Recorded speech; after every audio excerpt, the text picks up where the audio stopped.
Let's start our second part of chapter conservation of plants and animals. So यहाँ तक हमने complete कर लिया था. Now let's start with the endangered and the extinct species. तो जैसा नेम से समझ में आ रहा है वो वाली स्पीसीज़ जो कि डेंजर में है, मतलब वो ख़त्म होने वाली है. एंड एक्सटिंक्ट मतलब जो अभी ख़त्म हो चुकी हैं, जो अभी हमें देखने को ही नहीं मिलती, like a dinosaur, right. So the International Union for the Conservation of Nature, IUCN, is a global organization that keep track of the condition of the natural world. तो ये एक यूनियन है इंटरनेशनल IUCN, जो कि global organisation है, मतलब पूरे world को ट्रैक करती है कि नेचुरल वर्ल्ड की कंडीशन क्या चल रही है. It is best known for publishing the IUCN red list of threatened species. ये क्यों फेमस है? क्योंकि ये पब्लिश करती है, रेड लिस्ट एक पब्लिश करती है जो कि थ्रेटेंड, जो ख़त्म होने वाली स्पीसीज़ है उनकी लिस्ट निकालती है. और the IUCN red data book निकालती है. Assess the conservation of the state of species around the world, कि हम कैसे उसको कंजर्व कर सकते हैं. It is the world's most comprehensive list of species of the animal and the plants found on the earth. मतलब हर तरीके के प्लांट्स और एनिमल्स जो उनको लगता है कि ये एंडेंजर्ड है, उनकी लिस्ट निकाली जाती है. The red list is updated every year, और हर साल इसको अपडेट करते हैं. And is available on the official website of IUCN, और you can see at the website of IUCN. The IUCN classifies the various species into 9 groups. तो IUCN ने क्या किया हुआ है, अलग अलग स्पीसीज़ को 9 ग्रुप्स में डिवाइड कर दिया, depending on the rate of decline. मतलब कोई धीरे धीरे कम हो रहे हैं, कोई बहुत जल्दी जल्दी कम हो रहे हैं. तो rate of decline, population size, कि अभी उनका कितना पॉपुलेशन है, कम पॉपुलेशन वाले. Area of the geographic distribution, कि वो एक ही जगह पे सीमित हैं या वर्ल्ड के और एरियाज़ में भी हैं, एंड द सो ऑन. तो 9 उनमें ग्रुप्स में डिवाइड किया हुआ है. The main groups are as follows. तो मेन जो ग्रुप है जो हम स्टडी करेंगे, first one is extinct species. Extinct species, the species that no longer exist anywhere on the earth, अब वो है ही नहीं, एग्जिस्ट ही नहीं करती, are said to be extinct species. For example the dodo, the Tasmanian wolf, the quagga, woolly mammoth and the sabre tooth cat. ये क्या है? सारे के सारे एक्सटिंक्ट स्पीसीज, अब नहीं दिखती हैं हमको. Some species that survive only in captivity but are extinct in their natural habitat. अब क्या है, कुछ स्पीसीज़ जो हमने पकड़ के ज़ू में रख लिया या किसी कैप्टिविटी में रख लिया तो दिख रही हैं, लेकिन अपने नेचुरल हैबिटेट में नहीं दिखती हैं, उनको भी एक्सटिंक्ट में ले लेते हैं कि वो एक्सटिंक्ट हो गई हैं. ठीक है, in the wild. The Indian cheetah has become extinct in India. जो इंडिया का चीता था वो इंडिया से एक्सटिंक्ट हो गया, ख़त्म हो गया, due to the excessive hunting, कि उसकी इलीगल हंटिंग बहुत हुई. However, recently Southern African cheetahs have been reintroduced in India. तो हम क्या किया गया, साउथ ईस्ट अफ्रीका से जो चीता थे वो लाए गए इंडिया में. On September 2022 5 female and 3 male cheetahs were released in Kuno national park in Madhya Pradesh. तो 5 चीते लाए थे जिसमें कि 8 चीताज थे, जिसमें कि 5 फीमेल्स थी एंड 3 मेल चीता थे, और उनको वहाँ कहाँ रिलीज़ किया गया, quinoa national park in Madhya प्रदेश. ये तो थी एक्सटिंक्ट स्पीसीज. थ्रेटेंड स्पीसीज कौन सी हैं? When a species faces difficulty in surviving in its habitat, कि वो अपनी जो उनकी जगह थी रहने की उसमें ही सर्वाइव करने में उनको डिफ़िकल्टी हो रही है, तो क्या होगा, इट्स नंबर डिक्लाइनिंग ड्रास्टिकली. तो उनके जो नंबर्स हैं, जो पॉपुलेशन है, वो धीरे धीरे फटाफट से कम हो जाने लग जाएगी. Such species are called threatened species. मतलब ऐसा लगता है इतनी कम हो गई हैं कि वो ख़त्म हो जाएंगी.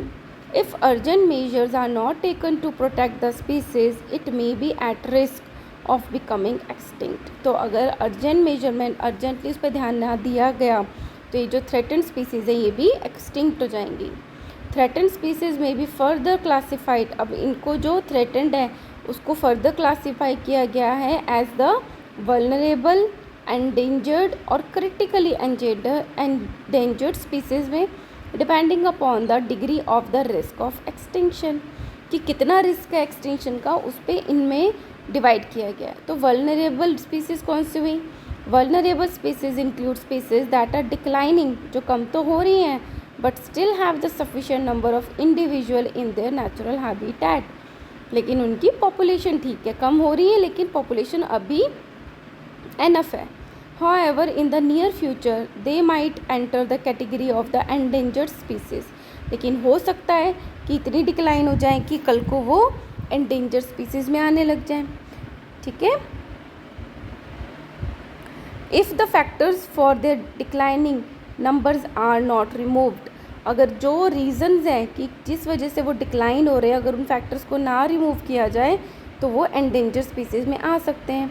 The giant panda, sambar, snow leopard and the Indian star tortoise are the some example of the vulnerable species. Okay, now endangered species. Endangered species क्या है?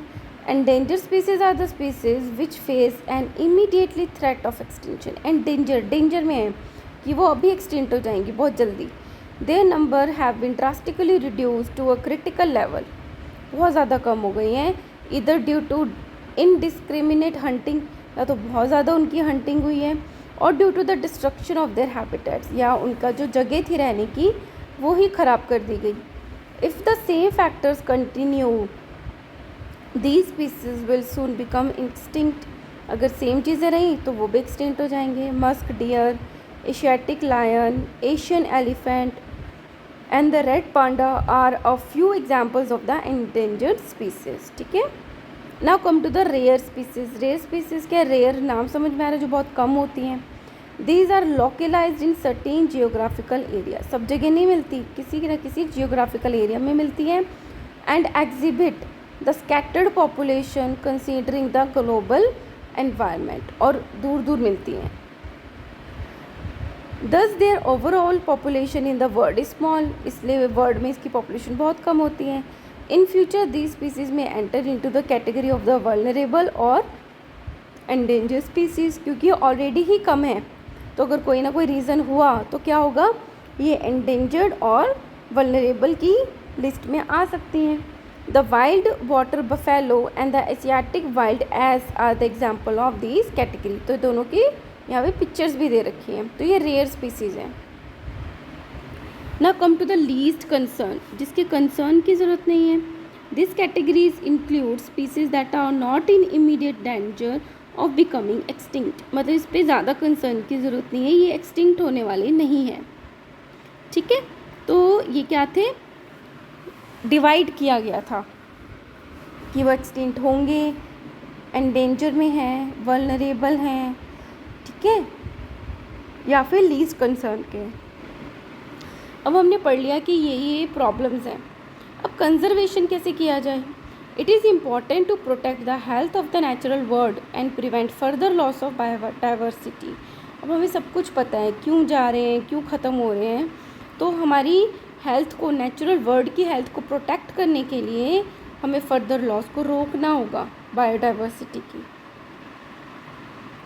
The preservation and the careful management of the plant and animal species in order to prevent their extinction is called the conservation। तो एक तो preserve करके रखा जाए, जो है उसको प्रिजर्व करके रखो, और मैनेजमेंट करो केयरफुली प्लांट और एनिमल स्पीसीज़ का, ताकि उनका एक्सटेंशन ना हो, उसी को बोलते हैं कंजर्वेशन।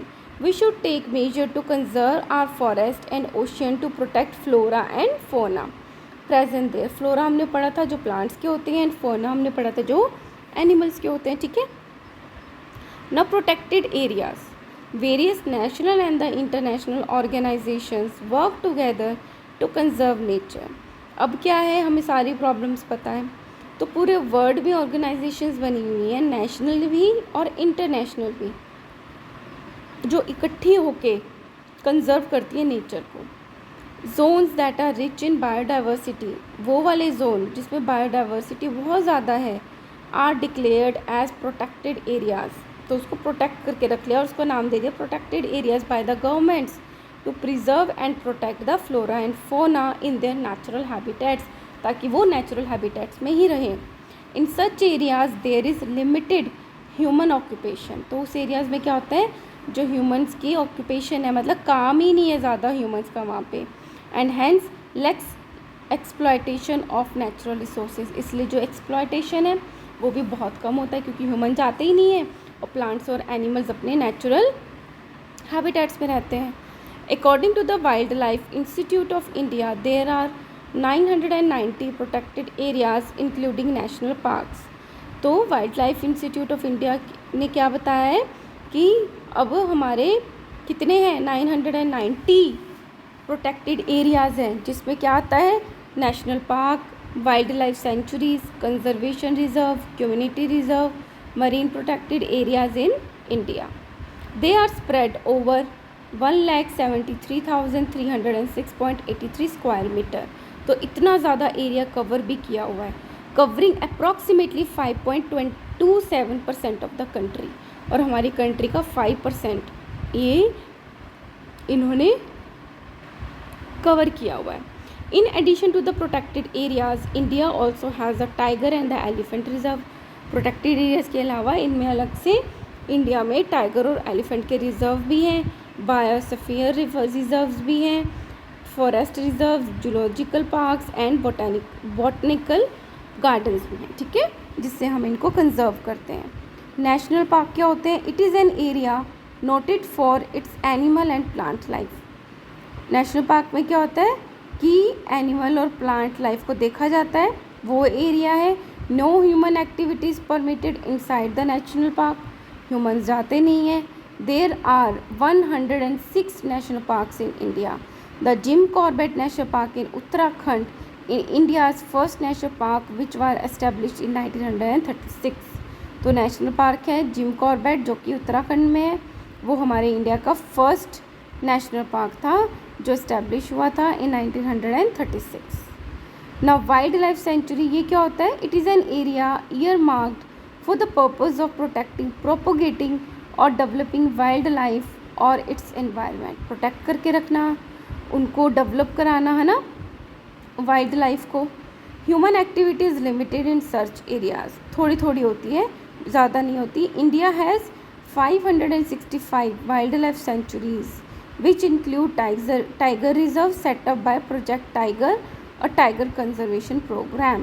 तो उसमें सेंचुरीज़ में क्या होता है, टाइगर के भी रिजर्व होते हैं, जिससे जो किसने रिजर्व चलाए हैं, project tiger and tiger conservation programme भी चले हुए हैं इनको प्रिजर्व रखने के लिए. Launched in 1973, Project Tiger aimed at protecting Royal Bengal tigers from the extinction and increasing their numbers by allowing them to thrive undisturbed in their territory. तो जो प्रोजेक्ट टाइगर था जो 1973 में लॉन्च हुआ था, उसका क्या प्रोजेक्ट था, क्या एम था कि जो रॉयल बंगाल टाइगर हैं जो कि एक्सटिंक्ट होने वाले हैं, ठीक है, उनको संभाल के रखा जाए, अनडिस्टर्ब्ड रखा जाए जहाँ पे वो रहते हैं. Measures were taken to combat poaching, ताकि उनकी हंटिंग ना हो, and to minimize the human tiger conflict, ना ह्यूमन टाइगर को परेशान करें ना टाइगर ह्यूमन को करें. There are 52 tiger reserves in India. हमारे इंडिया में 52 टाइगर रिजर्व्स हैं. Some of them are Jim Corbett in Uttarakhand, Kanha in Madhya Pradesh, Manas in Assam, Ranthambore in Rajasthan, Sundarbans in West Bengal and the Tadoba in Maharashtra. So these all are the wildlife sanctuaries. ठीक है, और ये क्या थी सारी की सारी, ठीक है, wildlife. The Indian government launch project elephant.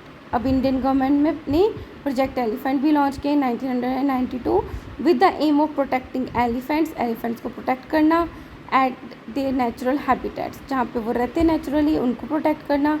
Specially elephant corridors. Elephant corridors होते हैं, नैरो रास्ता होता है जिससे वो एक जगह से दूसरी जगह जाते हैं, तो उनको भी प्रोटेक्ट करते हैं. Elephant corridors are the narrow strips of the land over which elephant herd move from one place to another. तो उनको भी तो प्रोटेक्ट करना पड़ेगा उनके रास्ते को. Now study the map. इस मैप में देखोगे even on the next page to the learn about the location of the national parks, wild life sanctuaries and the bird sanctuaries of India. ठीक है, इसमें आप इसको देख सकते हो. Now conservation reserve and the community study. The conservation reserves and community reserves. तो इसमें क्या होता है, these are the buffer zones और द माइग्रेशन कॉरिडोर्स, ठीक है। बफर जोन, माइग्रेशन जो माइग्रेट करते हैं एक जगह से दूसरी जगह, है ना, तो उनके लिए जोन होते हैं between establish national park, wild life sanctuaries and reserve forest. 3 वाइदी मुरुदर conservation reserve in Tamil Nadu is the first such conservation reserve which was established in 2005।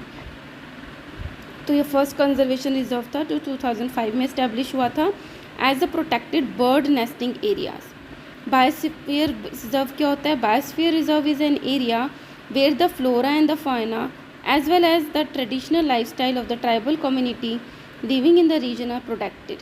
Biosphere में मतलब जो फ्लोरा एंड फाउना के साथ साथ जो वहाँ पे कोई ट्राइबल कम्युनिटी कोई रहती है, आदिवासी, तो उनको वहाँ पे रखा जाता है, उनके ट्रेडिशनल लाइफस्टाइल के साथ उनको प्रोटेक्ट करके रखा जाता है। It serves as a reference point for the scientist who monitor and evaluate changes in the natural ecosystem. तो वो एक रेफरिंग पॉइंट रखा जाता है, जो इकोसिस्टम में चेंजेस होते हैं तो वो ऐसे नोट कर सकते हैं कि यहाँ पे पहले ऐसा हुआ था तो ये चेंजेस आए। Serves as a reference point for the scientist to monitor and evaluate changes natural ecosystem. Okay, so there are 18 biospheres reserve in India. कितने हैं? 18 है इंडिया में। The Great Rann of Kutch in Gujarat the largest biosphere reserve in India. India में जो सबसे बड़ा, सबसे large जो हमारा बायोस्फीयर है that is in a Kutch Gujarat, is home to the Indian wild ass and is सब ब्रीडिंग ग्राउंड फॉर फ्लेमिंगोस। ठीक है, यहाँ पे ये सब रखते हैं। अ बायोस्फीयर रिजर्व में have the national parks and the wild life sanctuaries within its areas. वहाँ पे नेशनल पार्क्स और वाइल्ड लाइफ सेंचुरीज भी होती हैं। For example the Nilgiri biosphere reserve in the Western Ghats include 4 national parks and 4 wild life sanctuaries. तो जो Nilgiri biosphere reserve है उसमें ये सारे इंक्लूडेड हैं, जिसमें कि 4 तो नेशनल पार्क है एंड 4 वाइल्ड लाइफ सेंचुरीज हैं। It is a home to the lion tail macaque and the Nilgiri tahr. तो यहाँ पे ये सब रहते हैं। फॉरेस्ट रिजर्व क्या है? Forest reserve is a forested land where activities such as the hunting and the grazing are banned. ना पे तो वहाँ पे कोई इलीगल हंट कर सकते हैं, ना यहाँ ही कोई कैटल जो है वहाँ पे आके ग्रेजिंग कर सकती है। In some protected forest community living on the fringes are allowed to earn their livelihood from forest products. But जो उसके आसपास किनारे पे जो भी कम्युनिटी रहती है उनको वहाँ आने के अलाउ करते हैं, जो कि उनसे प्रोडक्ट्स लेकर फॉरेस्ट से उनका लाइवलीहुड चलता है। मरीन प्रोटेक्टेड एरिया क्या होते हैं? It is a protected area of sea, ocean, estuary और a large lake. The Marae Moana in the Cook island is the South Pacific Ocean is the world's largest marine protected area. यहाँ पे marine है मतलब कि ocean और सी को protect करते हैं, लार्ज लेक को प्रोटेक्ट करते हैं। ठीक है, ये कवर करता है अबाउट 1.9 मिलियन स्क्वायर किलोमीटर्स को। जूलॉजिकल पार्क और जू, ये तो आपको पता ही है। In the zoos animals are housed in enclosure, बंद करके रखते हैं, and display to the public, और पब्लिक को दिखाया जाता है। Zoos increase the awareness about the endangered animals. अब इससे क्या पता चलता है? हम टाइगर वगैरह देखते हैं कि एंडेंजर एनिमल्स हैं, ये कैसे दिखते हैं, एंड अंडरटेक ब्रीडिंग प्रोग्राम्स, उनकी पॉपुलेशन को बढ़ाने के लिए ब्रीडिंग भी कराया जाता है for the rare and endangered animals. The Arignar Anna zoological park in Chennai, also known as the Vandalur zoo, Vandalur zoo भी है, is India's first public and the largest zoo. वो पब्लिक के लिए फर्स्ट और सबसे बड़ा जू भी है। बॉटनिकल गार्डन क्या है? It is the garden establish to conserve rare and the threatened plant species, जो बहुत कम है या ख़त्म होने वाली प्लांट स्पीसीज़ हैं वो रखते हैं। The royal botanical gardens Q in London is the UNESCO world heritage site with a collection of over 40,000 species of plants. तो देखो कितना ज़्यादा इन्होंने 40,000 स्पीसीज़ प्लांट्स को कलेक्ट किया है। Acharya Jagadish Chandra Bose Indian national botanical garden near Kolkata is the oldest and the largest one of its kind in India. इसी तरीके से इंडिया में Acharya Jagadish Chandra Bose Indian botanical garden है कोलकाता में। ठीक है, so now conservation of forest and the wild life, इसको मैं नेक्स्ट वीडियो में अपलोड करूँगी। ठीक है, so here I am stopping this video. If you like my work kindly like, share and subscribe. Thank you.